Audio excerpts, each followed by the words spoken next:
Hi everyone, it's Nicole. Welcome back to my channel. This is an unexpected angle, I know, but my other room is a mess and I also didn't want to deal with the lighting today because I don't have the energy. I also changed my sheets and they're gorgeous, so slow claps for that. I'm going to get ready, maybe film another video, though I'm deeply unmotivated with YouTube right now. So I just wanted to have something casual and chatty and talk about things that are on my mind. And the thing that is on my mind a lot is this de-influencing trend that is very much a thing on TikTok. And I think it's not yet taken over book influencer realm, but it's definitely very present in the makeup community and in the lifestyle community. So if you are on TikTok, you probably had seen it. I've seen a few videos on YouTube already too, and I have things to say. First of all, the name. Just going to put some glowy base because I don't think my skin needs a lot. I actually am doing pretty good skin-wise. Maybe it's the multivitamins, maybe it's my period not being here yet. We don't know, and we're not going to guess. So, the thing that I want to say about the name of the trend, I think it's stupid, the title. I don't like it when TikTok makes it seem like they invented something that existed for a while on other platforms. But whatever, I just don't know why they're so insistent on renaming things, because essentially what de-influencing is, you would think that it's just about, cutting the heads off influencers, going full French Revolution, but it isn't. Technically, it's just the trend of giving negative reviews to popular products, which doesn't correlate much with the title of the trend, because technically what these people are saying, I don't want you to be influenced by these influencers. They are spouting lies about this product. So here, have my negative reviews about this product instead. What they are definitely forgetting is that a review is a review no matter if you like the product or not. I think I need a mirror for that. So, a negative review is still a review, and a positive review is still a review. They are both influencing the consumer to do something. If it's a negative review, it's not to buy the product. If it's a positive review, to buy the product. So, is it really de-influencing, saying that you didn't like the product? I don't think so. I've seen a bunch of videos where people are trying to de-influence their audience, and I found a few different types. The first one is just basically negative reviews of popular products. The second type is telling people to buy something more budget friendly, which technically is, if you like this, buy this, but cheaper. Sort of like, if you love this luxury product, buy this budget friendly product, which doesn't really work if we're talking about bucks, but we're going to talk about that later. And also, I've seen the unhaul types of videos that were also called de-influencing videos. In these types of videos, people are just telling their audiences that they don't need this new product because they technically have the same product at home. So it's technically an equivalent of your mom saying that we don't need to buy these burgers because we have sandwiches at home, which are also not the same thing, but okay. What I found particularly interesting for myself to ponder is, can de-influencing really happen in the bookish community? Because technically influencing is everywhere in the booktube community, and if we're sticking with the de-influencing is telling yourself that you don't need to buy a new product because you have this product at home. It doesn't work for books because you cannot have the same book at home. You can have a similar book at home, but this original, traditional definition of de-influencing only will work for people that collect books or people that are just irresponsible consumers that buy too many things and don't know what they have. So it doesn't really work like that. And I've been trying to figure out what de-influencing would look like for booktube or book talk or other bookish communities. And it's a really hard question, if you were being honest, because books are just different. It's a very different product. You can't really say don't buy this new book because you have the same book at home if the person doesn't really have this book at home, because technically they don't. They might have books in the same genre on their shelves, but they're not the same book. So it doesn't really work like that. I've been thinking about it in terms of backlist versus new books, and it kind of makes sense more, as in don't buy new books because you have all these books on your shelves, right? Because a lot of people that read voraciously have book collections, and we all know that when you put books on the shelves, you kind of forget about them because the novelty wears off, and if you don't read them quickly, then it might take time for you to pick them up. And in this way, I guess I would understand it. Don't be influenced by your drive to buy more things when you have things at home and you have not used them yet. But it's also not an ideal comparison because it's just not, right?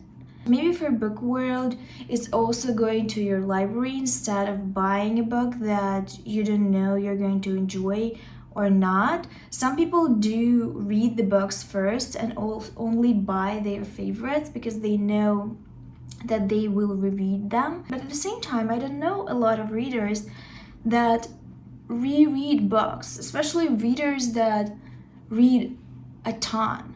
Readers that read 200 books a year, they don't reread. I don't see them rereading. I think people that read moderately, as in they read maybe 10, 12 books a year, they do reread. And I actually think that they don't read more because they are not tapped into the book world and they don't know what's coming out. They're just, reading because they are enjoying it, but they don't really know what's out there. They're not as experienced yet.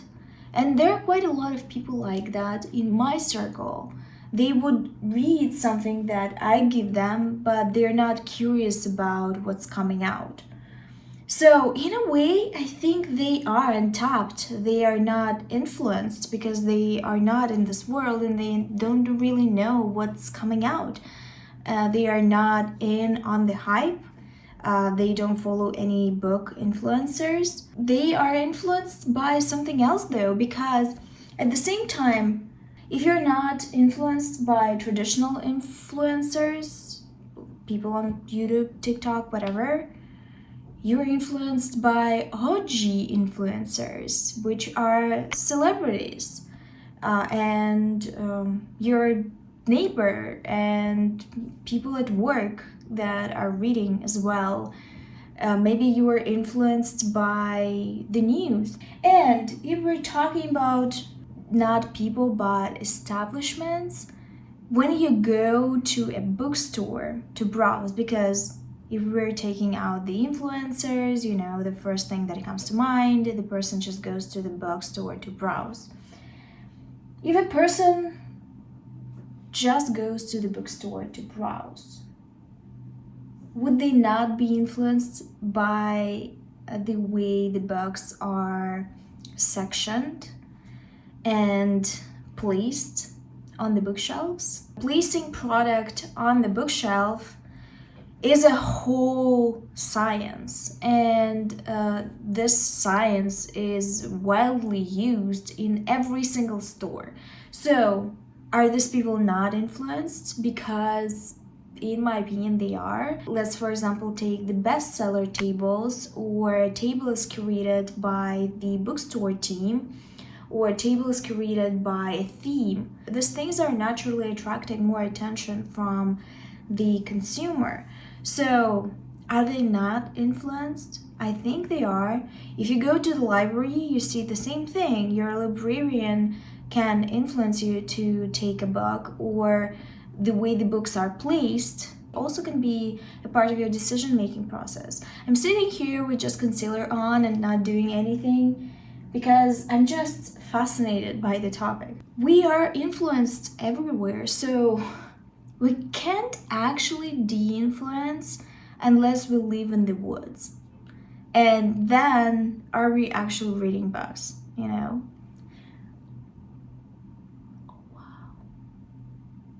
Wow, this is so beautiful.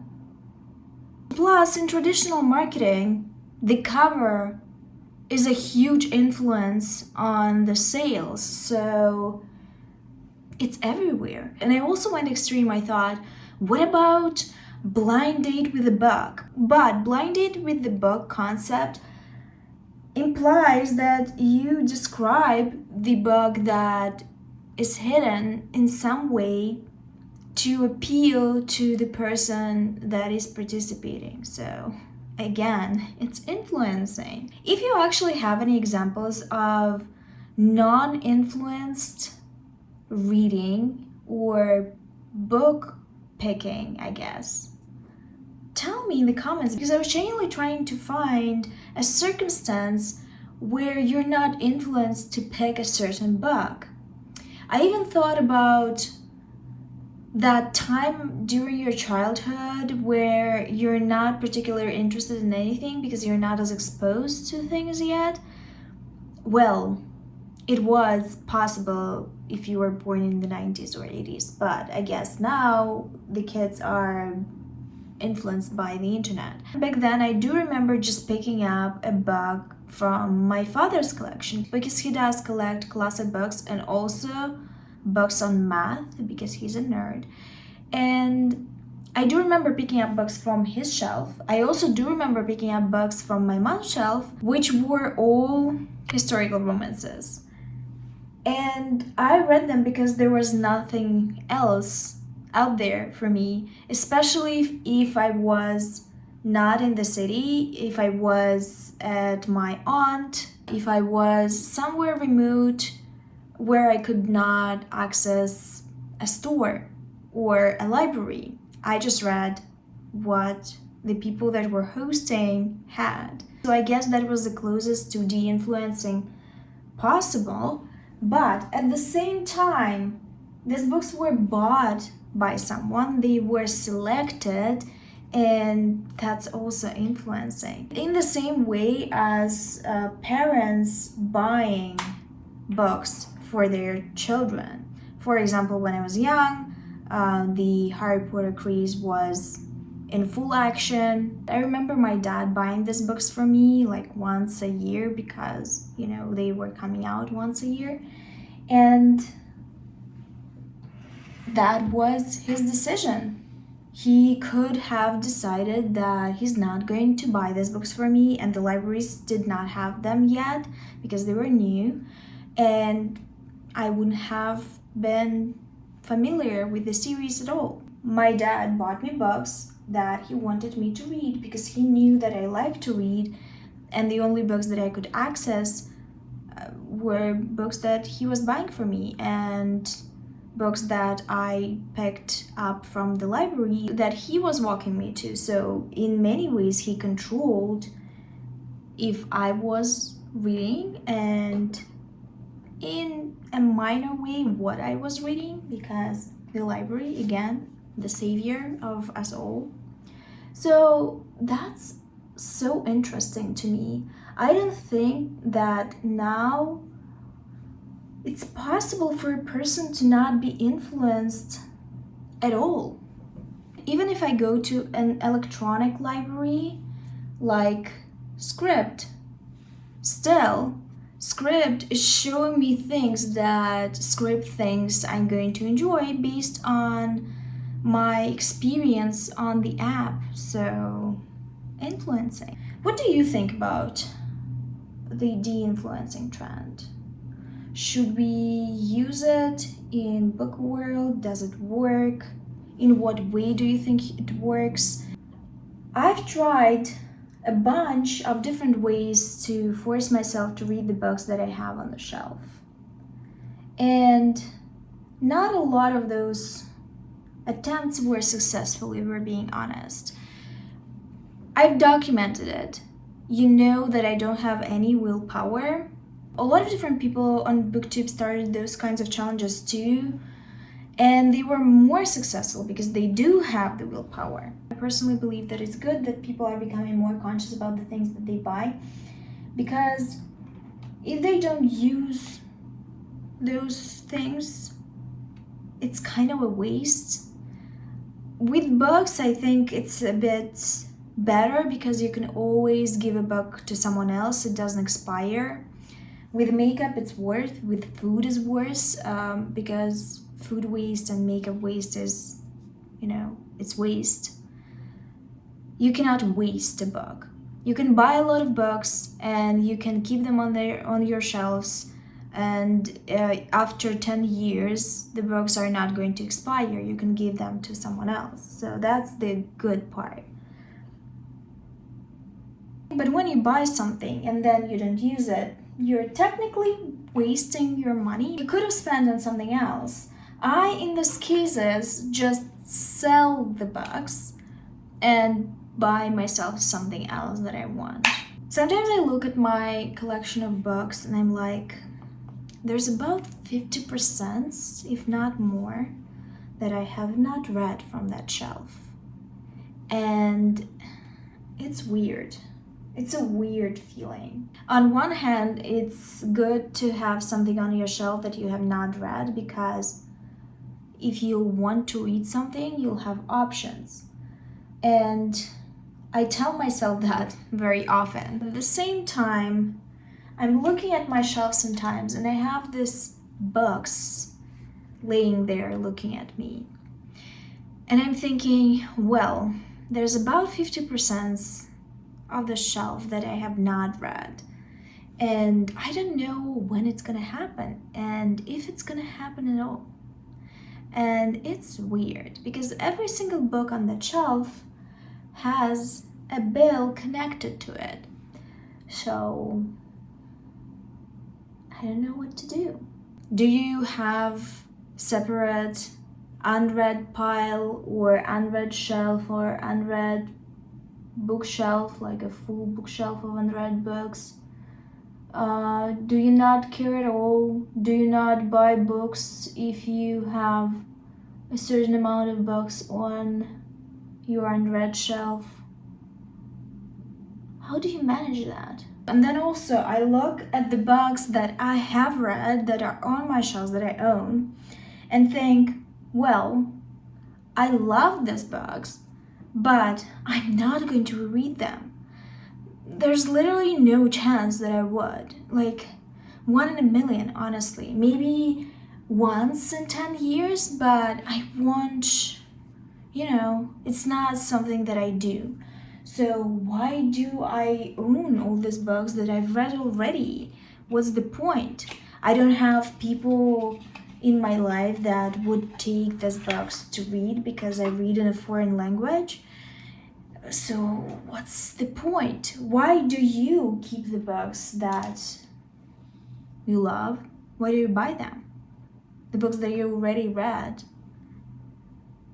A few years ago, actually, I finally decided to give the books that I loved as a child that I kept for a while to the local library, because I just realized that I do love them and thinking about them gives me joy, especially talking about those books with people that actually experienced them as children, it does give me joy, but at the same time, why do I keep them? Because I want to reread them. I know that some people keep the books of their childhood, the books that they loved as a child, to give to their children. But I'm not thinking about children yet, so is it worth it? So many things can change until I have children, you know, if I'll have them at all. So is it really worth it? I gave it to the library because I didn't know what else to do with them. I didn't have children in my life to give these books to them. Plus, I didn't want to assume that they will want to read the books that I loved. Perhaps they are outdated or something. But they were rad, I love them. How many books do you have in your collection? I have not counted for quite a bit how many books I have in my collection. And if I'll start counting ebooks, oh boy, it's gonna be a disaster. We don't need that energy here. Okay, so we're looking cute, I think. I think I'm ready. I need some kind of a lippy, and I'm gonna be ready to do nothing because I had nothing today. I wanted to sign up for pottery classes again because I'm now going to the pottery classes. Just a channel and life update. Love it. Love it. This is the most relaxing time ever in my life when I go to pottery classes. And during my second class, I made a hand-sculpted cup with dragon fruit. I loved it. It's so cute. I'm waiting for it to dry and to be baked in the industrial oven because I don't have that. And I'm going to drink from it all the time. You'll see it. Hopefully it won't crack, because if it will crack, we're not going to see it. And I spent quite some time on it, so it would be devastating. So anyway, I'm into pottery now. Tell me if you picked up any new hobbies since our last video. I hope you are enjoying your time, whatever you're doing out there. Happy spring. It is indeed spring out there because it's sunny and I love it. It's 5 p.m. I'll see you when I'll see you because I don't know what's happening with videos. I'm very unmotivated. And on this note,